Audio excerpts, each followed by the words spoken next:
Record ஆகுதுல்ல? Record ஆகுதாண்ணா? Okay. மேலே பாரு, மேலே காட்டு. ऊपर डाल. इधर पल सेटिंग.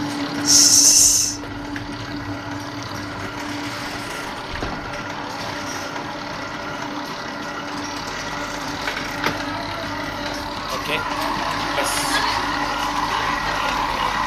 कट பண்ணு. ரிமோட் கூட அப்படி ஆஃப் பண்ண. ஓ இப்படி ஆஃப் பண்ணுமா? இல்ல அது ஆட்டோமேட்டிக். எந்த ஆட்டோமேட்டிக்? இது ஆட்டோமேட்டிக் ஆஃப் ஆயிடுச்சா?